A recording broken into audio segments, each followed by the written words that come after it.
Hello, അപ്പോൾ ഇന്നെല്ലാവർക്കും പുതിയ വീഡിയോയിലേക്ക് സ്വാഗതം. അപ്പോൾ ഞാൻ സേമിയ കൊണ്ടുള്ളൊരു റെസിപ്പിയാണ് ഉണ്ടാക്കുന്നത്. അതിനായിട്ടൊരു പാൻ അടുപ്പത്ത് വെച്ച് അതിനകത്തേക്ക് സേമിയ ഇട്ട് കൊടുക്കുന്നുണ്ട്. ഇതൊന്ന് വറുത്തെടുക്കാൻ നന്നായിട്ട് ഇളക്കി കൊടുത്തുകൊണ്ടിരിക്കണം, ഇല്ലെങ്കിൽ കരിഞ്ഞു പോകും. ജസ്റ്റ് ഒന്ന് കളർ ചേഞ്ച് ആ ഒരു ബ്രൗൺ കളർ വരുന്നവരെ വറുത്ത് കൊടുക്കാം. നമ്മൾ സേമിയ ഇത് പായസം എല്ലാം ഉണ്ടാക്കുമ്പോൾ വറുക്കുന്ന പോലെ തന്നെ വറുത്തെടുക്കാം. അതിനുശേഷം അതൊരു ഡ്രൈ ആയിട്ടുള്ളൊരു പാത്രത്തിലോട്ട് മാറ്റി വെക്കാം. അതിനെ പാനിൽ തന്നെ വെച്ചിട്ടുണ്ടെങ്കിൽ കരിഞ്ഞു പോകും. അതുകൊണ്ട് നമ്മളിത് അപ്പം തന്നെ മാറ്റി കൊടുക്കണം. എന്നിട്ട് പാൻ അടുപ്പത്ത് വെച്ച് 2 സ്പൂൺ വെളിച്ചെണ്ണ ഒഴിക്കുന്നുണ്ട്. വെളിച്ചെണ്ണ ഒന്ന് ചൂടായതിനു ശേഷം കടുകിട്ട്, അതുപോലെ ഉഴുന്ന് 1 സ്പൂൺ കടുക്, 1 സ്പൂൺ ഉഴുന്ന്, കുറച്ച് പൊട്ടുകടല ഇടുന്നുണ്ട്. ഇത് നന്നായിട്ടൊന്ന് വറുത്ത് കൊടുക്കാം. അതിനുശേഷം ഒരു ഫുൾ സവാള അരിഞ്ഞ് വെച്ചിട്ടുണ്ടായിരുന്നു, അത് ചെറുതായി അരിഞ്ഞ് വെച്ച് സവാള ആഡ് ചെയ്യുന്നുണ്ട്. ഇത് നന്നായി ഒന്ന് ഇളക്കി കൊടുത്തിട്ട് ഒന്ന് മൂടി വെച്ച് 2 മിനിറ്റ് വേവിക്കാം. ഒന്ന് വാടിക്കിട്ടിട്ട് അതുവരെ ഒന്ന് മൂടി വെക്കാം.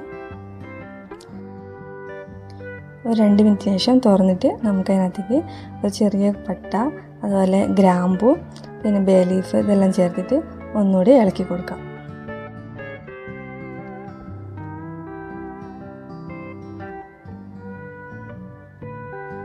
കുറച്ച് ഉപ്പ് ആഡ് ചെയ്യുന്നുണ്ട്, ആവശ്യത്തിനുള്ള ഉപ്പ്. ഞാൻ സേമിയത്തിനും കൂടി ആവശ്യമായിട്ടുള്ളതാണ് ചേർക്കുന്നത്.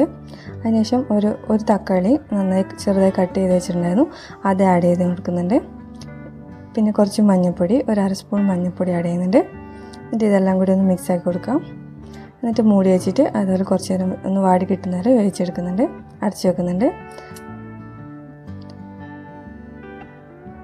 ഇനി അതിൻ്റെ നടുവിൽ കുറച്ച് എണ്ണ ഒഴിച്ചിട്ട്, വെളിച്ചെണ്ണയാണ്, അതിനുശേഷം ഞാനൊരു മുട്ട പുഴുങ്ങിയത് ഇങ്ങനെ വട്ടത്തിൽ കട്ട് ചെയ്തെടുത്തിട്ടുണ്ടായിരുന്നു.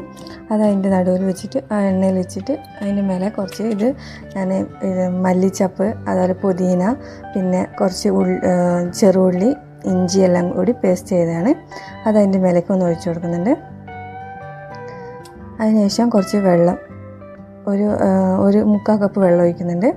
പിന്നെ ഉപ്പ് കുറച്ച് കുറവുണ്ടായിരുന്നു, അതുകൊണ്ട് ഉപ്പ് ആഡ് ചെയ്ത് കൊടുക്കുന്നുണ്ട്. ഇനി ഇതൊന്ന് തിളച്ചിട്ടണം. ഇപ്പം നന്നായി തിള വന്നിട്ടുണ്ട്. ഇനി നമുക്ക് ഇതിനകത്തേക്ക് സേമിയ ആഡ് ചെയ്ത് കൊടുക്കാം. വറുത്ത് വെച്ചുള്ള സേമിയ ഇതിനകത്ത് ഇട്ട് കൊടുക്കുന്നുണ്ട്.